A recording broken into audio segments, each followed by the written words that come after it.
Cabinet ఆమోదం తెలపడం జరిగింది. మొదటిగా ఏదైతే కేరళలో గడిచిన కొద్ది రోజుల క్రితం ఈ దేశంలో ఏనాడు జరగనంత విపత్తు వాయనాడు జిల్లాలో జరిగిందో దానికి కేబినెట్ అంతా ప్రగాఢ సానుభూతిని దిగ్భ్రాంతిని తెలియజేయటం జరిగింది.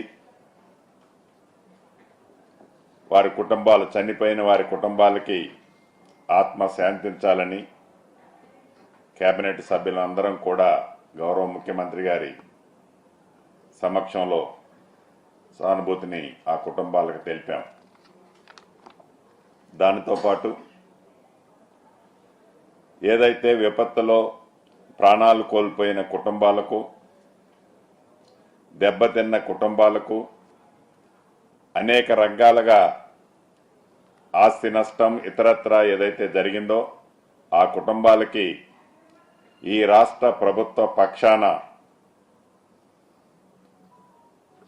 అక్కడ కావాల్సిన అవసరాలకు తగ్గట్టు అన్ని రకాలుగా, అది ఆర్థికంగా కావచ్చు, వైద్య రీత్యా కావచ్చు, విపత్తును ఎదుర్కొనే దాంట్లో మ్యాన్ పవర్ కానీ, మిషనరీ కానీ, ఇతరత్రా ఏదైతే రిక్వైర్మెంట్ ఉందో వాటన్నిటినీ ఈ రాష్ట్ర ప్రభుత్వ పక్షాన అక్కడ చీఫ్ సెక్రటరీ గారితో మిగతా ముఖ్యులతో మాట్లాడి తప్పకుండా ఈ ప్రభుత్వం నుంచి సహాయ సహకారాలు అందిస్తుంది అని మీ ద్వారా ఆ విపత్తులో చిక్కుకున్న ప్రతి ఒక్కరికి తెలియజేయటం జరుగుతుంది. ప్రధానంగా ఎన్నికల మేనిఫెస్టోలో ఏదైతే చెప్పిన దాంట్లో భాగంగా జాబ్ క్యాలెండర్ ప్రకటిస్తామని చెప్పాం. రేపు అసెంబ్లీ సాక్షిగా జాబ్ క్యాలెండర్ను ప్రకటించబోతున్నాం. ఆ వివరాలన్నీ అసెంబ్లీ సాక్షిగా యావత్ తెలంగాణ రాష్ట్రంలో ఉన్న నిరుద్యోగ తమ్ముళ్ళకి, చెల్లెమ్మలకి తెలియచేయనున్నాం. రెండవది, గడిచిన 10 సంవత్సరాలలో ఆనాటి రాష్ట్ర ప్రభుత్వం ఏదైతే పేదవాడి కష్టాల్లో పాలు పంచుకునే దాంట్లో మాటలకే పరిమితమైంది తప్ప చేతల్లో ఏమి చేసింది అనేది ప్రత్యేకంగా చెప్పనవసరం లేదు. ఈ కేబినెట్లో గతంలో ఏదైతే ఎన్నికల్లో మేము చెప్పిన దాంట్లో భాగంగా తెల్ల రేషన్ కార్డులతో పాటుగా ఆరోగ్యశ్రీ కోసం ఆరోగ్యశ్రీ కార్డులని విడివిడిగా ఇవ్వాలి అనేది ఈ రాష్ట్ర ప్రభుత్వం కేబినెట్ నిర్ణయించింది. దీనికి సబ్ కమిటీలో 3 మంత్రులతో ఒక సబ్ కమిటీ ఏర్పాటు చేయడం జరిగింది. పౌర సరఫరా శాఖ మంత్రివర్యులు ఉత్తమ్ కుమార్ రెడ్డి గారు, అదే రకంగా ఆరోగ్య శాఖ మంత్రివర్యులు దామోదర్ రాజనరసింహ గారు, రెవెన్యూ శాఖ మంత్రిగా నేను ఈ సబ్ కమిటీలో ఉంటాం. వీలైనంత తొందరలో ఈ సబ్ కమిటీ రిపోర్టు నివేదిక గవర్నమెంట్కి ఇచ్చి ఆ విధి విధానాలు ఫైనల్ చేసి తప్పకుండా అనుకున్న ప్రకారం ప్రతి పేదవాడికి, అర్హులైన ప్రతి పేదవాళ్ళకి ఈ రాష్ట్ర ప్రభుత్వం తెల్ల రేషన్ కార్డు, అదే రకంగా ఆరోగ్యశ్రీ కార్డును కూడా ఇవ్వాలని ఈరోజు గౌరవ ముఖ్యమంత్రి రేవంత్ రెడ్డి గారి సమక్షంలో జరిగిన కేబినెట్ లో నిర్ణయం తీసుకోవడం జరిగింది. అదేవిధంగా ఏదైతే గతంలో చూశాం, ఎవరెవరికో క్రీడల్లో పాల్గొన్న వాళ్ళకి ఆనాటి ప్రభుత్వం సహాయ సహకారాలు అందించిందని గొప్పలు చెప్పుకొని మాటలకే కొంతమంది విషయంలో పరిమితమైంది.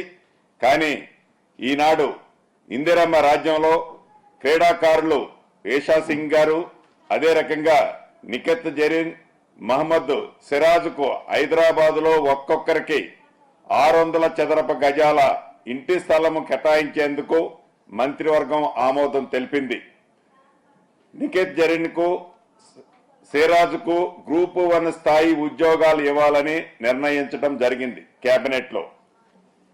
అదే రకంగా విధి విధానాల్లో మరణించిన ఇంటెలిజెన్సీ డీజీ రాజీవ్ రతన్ గారి కుమారుడు హరిరతన్ కు మున్సిపల్ కమిషనర్ ఉద్యోగం ఇవ్వాలని కేబినెట్ నిర్ణయించడం జరిగింది.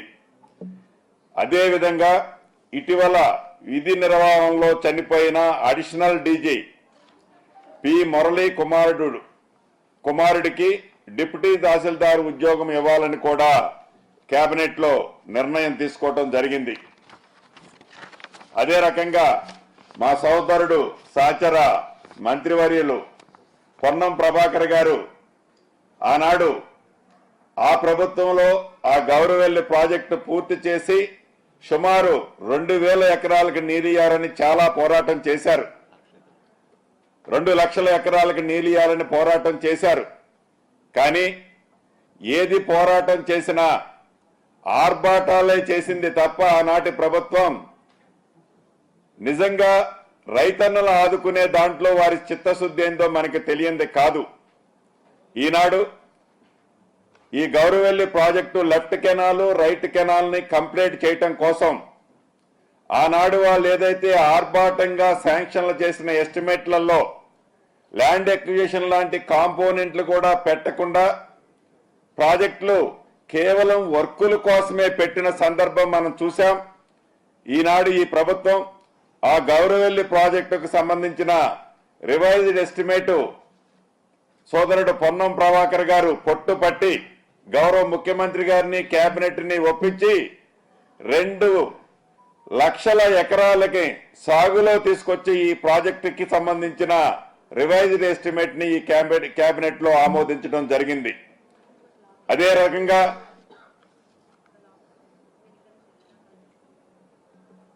ఇటీవల గవర్నర్ గారు ఏదైతే 2 ఎమ్మెల్సీలకు సంబంధించినది ఫైలు తిరిగి ప్రభుత్వానికి వెనక్కి పంపడం జరిగింది. మళ్ళీ ఈ కేబినెట్ లో పెద్దలు కోదండరామ్ గారిని, అదే రకంగా అమీర్ అలీ ఖాని గారిని, ఇద్దరు పేర్లని రికమెండ్ చేస్తూ ఎమ్మెల్సీలుగా మళ్ళీ గవర్నర్ గారికి ఫైలు రికమెండ్ చేసి పంపటం జరిగింది ఈ కేబినెట్ లో.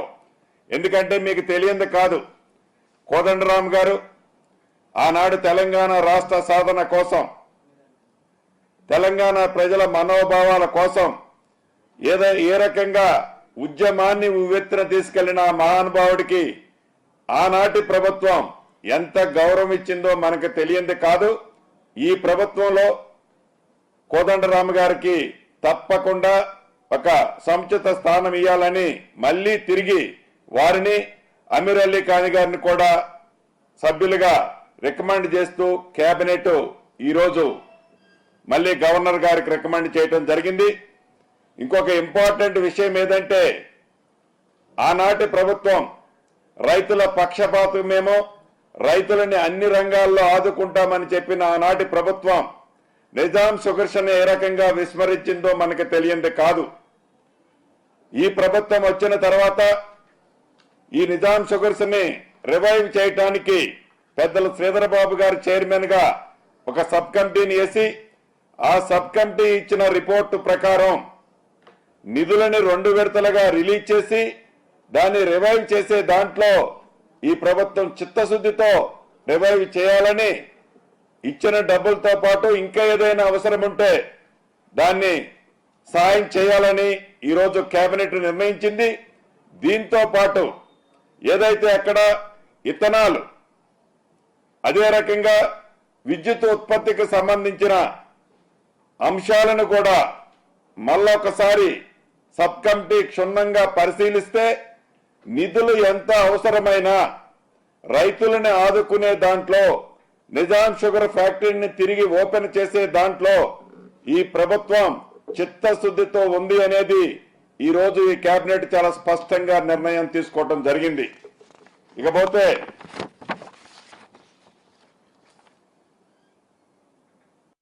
ఏదైతే మూసీని ప్రక్షాళన చేసి ఈ హైదరాబాద్ వాస్తవ్యులకి ఈ ప్రభుత్వం యొక్క ప్రాధాన్యత, ఈ ప్రభుత్వం యొక్క చిత్తశుద్ధి ఎలా ఉందో మన బడ్జెట్ లో మీరు స్పష్టంగా చూశారు.